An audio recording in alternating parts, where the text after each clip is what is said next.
प्यारे बच्चे, आज हम लोग समझेंगे आयताकार। आयताकार कांच का स्लैब है। आयताकार कांच का क्या है? स्लैब है। और उससे प्रकाश के अपवर्तन के बारे में समझेंगे। फिजिक्स का है, फिजिक्स का लेसन 2 का है। आयताकार कांच के स्लैब से प्रकाश का अपवर्तन।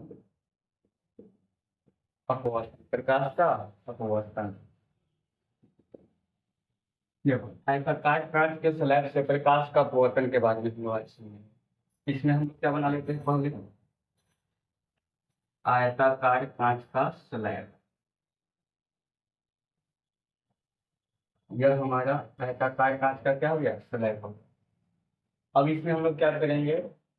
तो यह जो आयताकार कांच का स्लैब है ना, कांच का स्लैब होता है, ये होता है सघन माध्यम। कांच का स्लैब कौन सा माध्यम हो जाएगा? ये सघन, सघन माध्यम। इसके बाद ई जो है, यह है हवा। हवा ई है विरल माध्यम, विरल। और यहाँ पर भी क्या है? ये हवा है, ये है विरल। अब देखो, यहाँ से 3-4 पॉइंट हम लोग बात करेंगे। सबसे पहले क्या होता है? हम एक प्रकाश का किरण लेते हैं। इस किरण को तुम्हें जानता होगा, आपतित किरण होता है। क्या होता है? आपतित किरण। आपतित किरण जब यहाँ से टकराता है तो थोड़ा इधर नीचे की ओर मुड़ जाता है, यानी अभिलंब की ओर मुड़ जाता है। ऐसे ये डायरेक्ट सीधे नहीं जाता, अभिलंब की ओर मुड़ जाता है। यहाँ पे हम एक अभिलंब खींच लेते हैं। देखो, अभिलंब। अब तुमसे एग्जाम में पूछा जाता है क्या? जब हवा विरल, ये कौन सा माध्यम है? विरल। विरल से सघन में जाता है, विरल से सघन में जाता है, यानी कांच के स्लैब सघन हो गया। विरल से सघन माध्यम में जाता है तो वह अभिलंब की ओर क्या जाती है? अभिलंब की ओर मुड़ जाती है, अभिलंब की ओर मुड़ जाती है। पहला पॉइंट यह हो गया। यानी जब प्रकाश की किरण विरल माध्यम से सघन माध्यम में जाएगी तो वह अभिलंब की ओर क्या हो जाती है? मुड़ जाती है। पहला पॉइंट क्लियर किया। इसके बाद यह जो अपवर्तित किरण है, ये कौन है? अपवर्तित किरण फिर कांच के स्लैब से कहाँ निकलेगा? बाहर।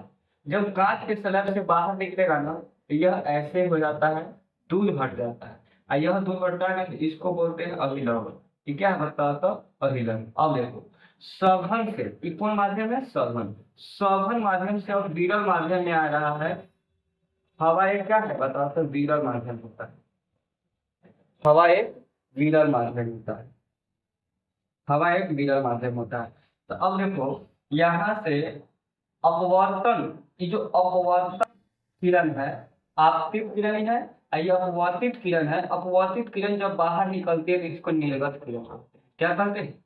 निर्गत किरण। निर्गत किरण के बारे में हम लोग समझेंगे। तो यहाँ पे निर्गत किरण आया तो ये बताओ तो, सघन से विरल में गया तो अभिलंब से दूर हट गया।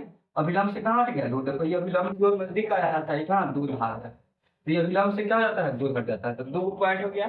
एगो, विरल से सघन में जाएगा तो प्रकाश की किरण अभिलंब की ओर मुड़ेगा। जब सघन से विरल में जाएगा तो प्रकाश अभिलंब से कहाँ हटेगा? दूर हट जाता है। और ये अभिलंब से दूर हट जाता है। समझ आ गया? उसके बाद तुम यहाँ पर यह जो आपतित किरण है, आपतित किरण को यहाँ पे हम 10 साल लेते हैं। आपतित किरण यह कहीं मिलता नहीं है, वो समानांतर में जाता है, समानांतर रेखा की तरह जाता है। ये है निर्गत किरण। ये क्या है? निर्गत किरण। ये है आपतित किरण। और निर्गत किरण और आपतित किरण के बीच के लंबवत दूरी होता है ना, लंबवत दूरी इसको हम लोग बोलते हैं पश्चर विस्थापन, लेटरल डिस्प्लेसमेंट। समझो, लेटरल डिस्प्लेसमेंट मतलब पार्श्व विस्थापन होता है, पार्श्व विस्थापन। तो सबसे पहले हम क्या लेंगे, कांच का सिल्ली। कांच के सिल्ली में क्या करेंगे, कांच का सिल्ली एक सघन माध्यम है, हवा है क्या, विरल, और यहाँ पर भी हवा विरल है। सबसे पहले क्या करेंगे, एक आपतित किरण लेंगे। आपतित किरण जब कांच की सिल्ली में जाएगा तो वह विलंब की ओर मुड़ जाता है। फिर कांच की सिल्ली से बाहर निकलेगा तो अविलंब से दूर बढ़ जाएगा। यानी सघन से विरल में आएगा तो विलंब से दूर हटेगा, और विरल से सघन में आएगा तो विलंब की ओर मुड़ जाता है। इतना क्लियर हो गया। इसके बाद जो ये जो किरण होता है, विलंब से जो किरण आता है, इस किरण को हम लोग बोलते हैं आपतन कोण। आई वन लिख देंगे यहाँ पे, I1। यह जो अभिलंब से यहाँ पे जो अपवर्तन कोण होगा तो ये हो जाएगा R1, सॉरी ये है R1, I1 R1 हो गया। इसके बाद यहाँ पर जो कोण बनेगा एंगल, यह एंगल कहलाएगा I2। ये I2 है, और यहाँ पे जो बाहर निकलेगा ये R2। ये जो है ये निर्गत किरण है। कौन किरण है ये, निर्गत किरण। समझ में आ गया इतना। ये पॉइंट देखो, 4 गो पॉइंट हुआ, 3 गो पॉइंट आया हम लोग के पास। जब प्रकाश की किरण विरल से सघन में आएगा तो अभिलंब की ओर मिलेगा। जब सघन से विरल में जाएगा तो विलंब से दूर घटेगा। इसके बाद आपतित किरण और निर्गत किरण के आपतित किरण और निर्गत किरण के बीच की दूरी को क्या बोलते हैं, पसर विस्थापन। 3 गो पॉइंट क्लियर हो गया। समझ आ गया इतना। पहला क्या, इतना इतना में कोई दिक्कत नहीं है। अब इसमें क्या करेंगे हम लोग, देखो इसमें अब मान लेंगे अपना से, इसको मान लेते हैं ए, इसको मान लेते हैं ओ, इसको मान लेते हैं O1, इस बिंदु को O1, इसको मान लेते हैं, ये हो गया बी, ये हो गया सी, अपना से मान लेंगे, ये हो गया पी क्यू आर एस। कोई दिक्कत, यहाँ तक समझ में आ गया। अब इसमें हमको नाम लिखना, बताओ ये ए से ओ, ए से ओ, ए ओ, ए ओ कौन सा होगा, आपतित किरण होगा, आपतित किरण, ए ओ आपतित किरण। फिर ओ से ओ डैश अपवर्तित किरण, ओ से ओ डैश अपवर्तित किरण हो गया। इसके बाद O dash B, O dash B निर्गत किरण। समझ आ रहा है ना सबको, देखो निर्गत किरण आ गया। इसके बाद ओ डैश बी निर्गत किरण आ गया। यहाँ पर अगर देखेंगे, देखो ये जो एस है, एस क्या कहलाएगा, पसर विस्थापन। ये जो कोण I1 है, तो यहाँ पे लिख लेते हैं हम लोग इस कोण I1। देखो यहाँ पे लिख लेते हैं कोण I1 बराबर, कौन कौन होगा, आपतन कोण। कोण R1 बराबर अपवर्तन कोण। फिर I2 आ जाएगा, तो I2 भी हो जाएगा कोण I2 आपतन कोण हो गया।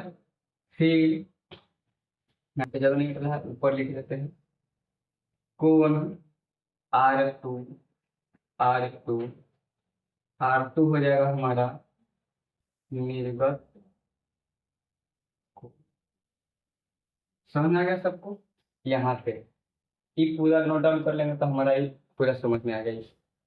आगे हम लोग आगे बढ़ते हैं, आगे इसके बारे में पॉइंट लिख लेते हैं।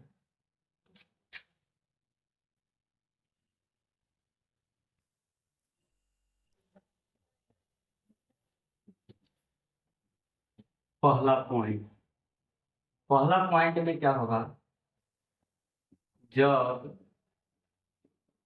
प्रकाश की किरण कहाँ से, विरल से आ रहा था, विरल से सघन, विरल से सघन माध्यम में जाता है तो वह अभिलंब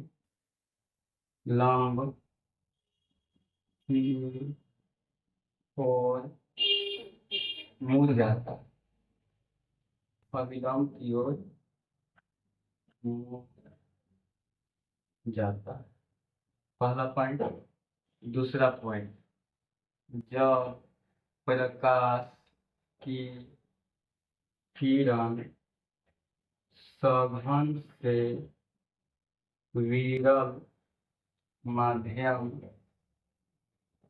में जाता है तो वह अभिलंब से दूर हट जाता। तीसरा पॉइंट, निर्गत किरण और आपतित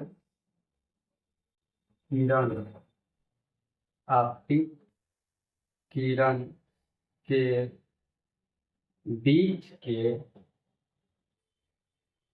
लंबवत